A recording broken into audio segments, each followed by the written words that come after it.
Shalom, salam sehat dan semangat Bapak Ibu Saudara yang kekasih, anak-anakku yang diberkati oleh Tuhan Yesus Kristus. Malam hari ini firman Tuhan menuntun kita untuk mengingatkan kembali dari rangkaian perjalanan kehidupan umat pilihan Allah Israel. Melalui Nabi Hosea, Allah menyampaikan peringatan bahkan hukuman yang akan diterima dialami oleh Israel segera. Israel harus menentukan sikap ketika diingatkan apa yang akan menimpa mereka. Bukan saja hukuman, tetapi juga kejatuhan dan kehancuran. Karena mereka telah berpaling dari Allah tidak setia. Israel terus berpaling dari Allah dengan melakukan penyembahan berhala, mempersembahkan korban kepada para Baal, bahkan membakar korban kepada patung-patung. Hosea 11 ayatnya yang kedua. Bapak Ibu Saudara yang terkasih di dalam Tuhan Yesus Kristus, Hosea 11 ayat 5 sampai dengan 7 adalah bagian dari pasal 11 yang mengisahkan tentang pengingkaran Israel terkait latar belakang sejarah maupun asal usulnya sebagai umat dan bangsa pilihan Tuhan.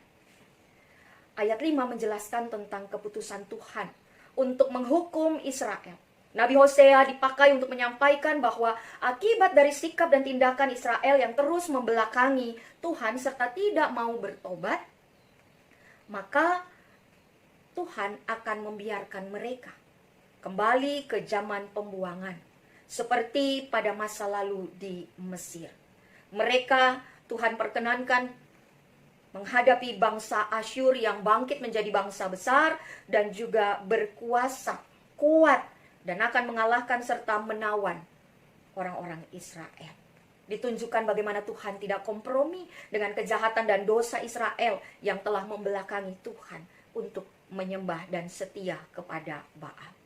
Pada ayatnya yang ke-6, Nabi Hosea menyampaikan dan juga kita mendapati bahwa hukuman yang akan dialami oleh Israel yaitu salah satunya peperangan yang sangat mencekam dan mengancam seluruh kehidupan bangsa.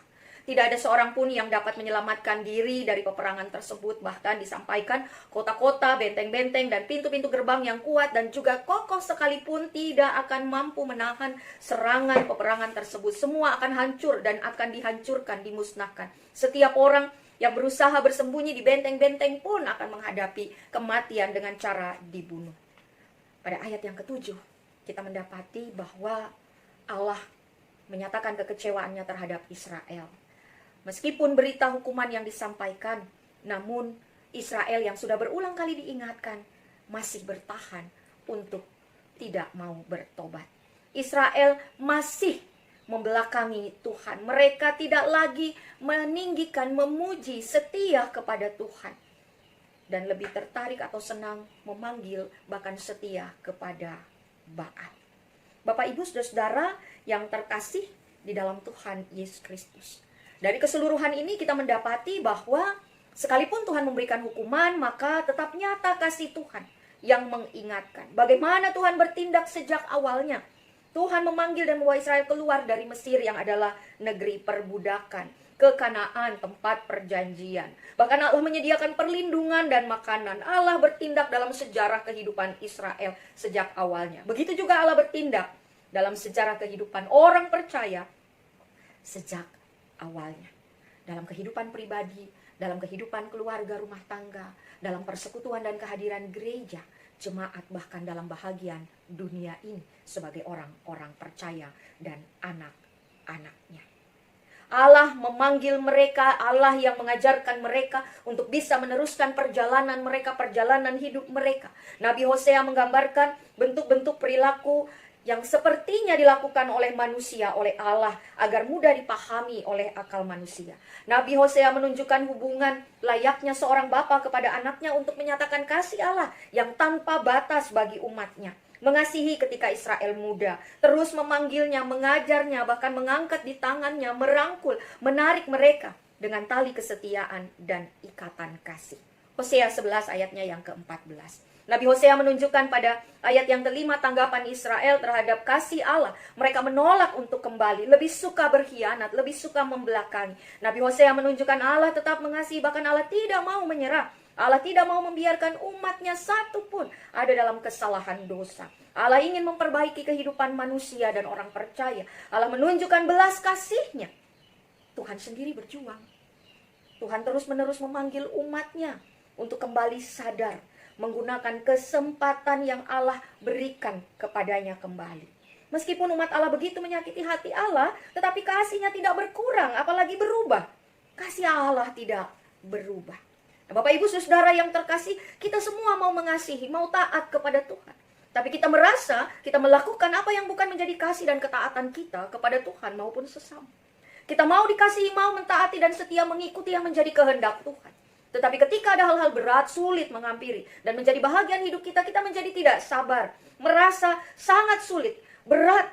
Kita tidak mudah untuk kemudian terpancing emosi. Kita tidak sabar, sakit hati, tidak mau ditegur layaknya Israel. Bapak Ibu Saudara, anak-anakku yang terkasih, melalui Hosea 11 ayat 5 sampai dengan 7 sebagai penuntun kita pada malam hari ini, dan sebelum kita beristirahat, mari kita berefleksi dan kita diingatkan untuk bagaimana kita menyaksikan apa yang telah Allah perbuat bagi hidup kita untuk langkah dan perbaikan ke depan. Yang pertama, kita pernah melakukan kesalahan. Kita tidak luput untuk berbuat jahat. Kita layaknya Israel, umatnya yang seharusnya dimurkai oleh Allah. Kita seharusnya menerima dan menanggung hukuman. Atau kita sudah dan pernah menerima dan menyatakan yang kita alami adalah hukuman dari Allah. Cobaan, pergumulan, bahkan penderitaan. Bisa jadi adalah akibat hukuman juga ujian yang diperkenankan Tuhan untuk mengingatkan kita, menegur kita, memproses diri kita, membentuk diri kita, merubah dan memperbaharui diri serta kehidupan kita. Ingatlah, introspeksi dirilah, tabahlah, dan kuatlah menghadapinya ketika hukuman itu menjadi bahagian dari kehidupan kita. Carilah dan datanglah kepada Tuhan. Berbalik dan berpalinglah, tunjukkanlah pandangan kita kepada Dia, penolong, pendamai, pemulih kehidupan, penyelamat, bahkan sang kasih yang setia. Yang kedua, janganlah dosa menetap atau hadir di tengah-tengah kehidupan kita, pribadi, keluarga, dan bahagian dari masyarakat. Dosa menghadirkan hukuman, mengakibatkan kehancuran. Tetapi kesadaran bahwa dosa dibenci oleh Allah dan Allah menyatakan hukuman adalah agar manusia bertobat, jerah, bahkan ada kesempatan dipulihkan dapat hidup sesuai kebenarannya dengan jujur, tulus, adil, damai. Berusahalah meningkatkan sukacita hidup dalam persekutuan keluarga, jemaat gerejanya. Jagalah kasih, hiduplah dalam kesetiaan, dan salinglah mendoakan, menguatkan dalam sapaan kasih. Bapak Ibu Saudara, hukuman menjadi jalan untuk kembali meraih kesempatan dan anugerah Allah dalam komitmen setia, hidup dalam kasih dan memuliakannya. Ketiga, melalui Hosea pasal 11 ayat 5 sampai dengan 7.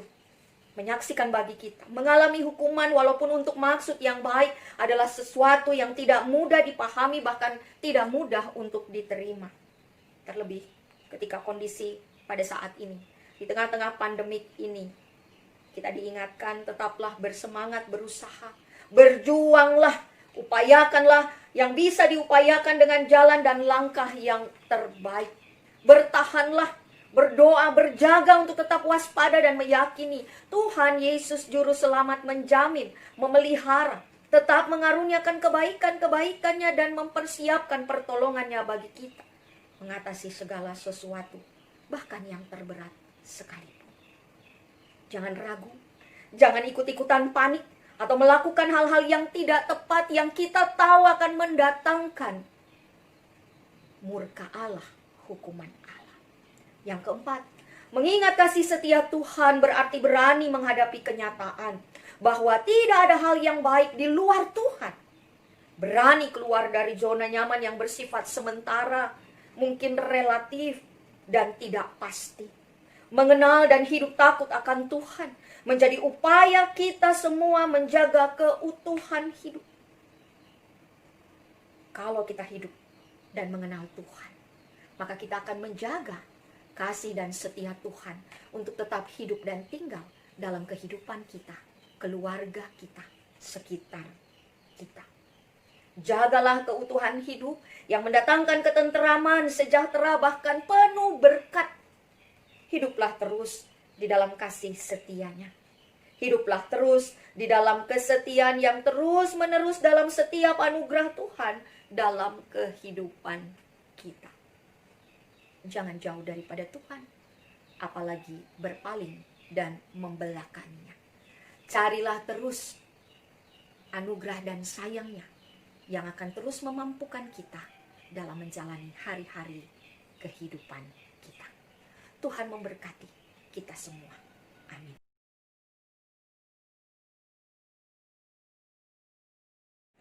Jemaat, arahkanlah hati dan kehidupan kita kepada Tuhan dan terimalah berkat Tuhan.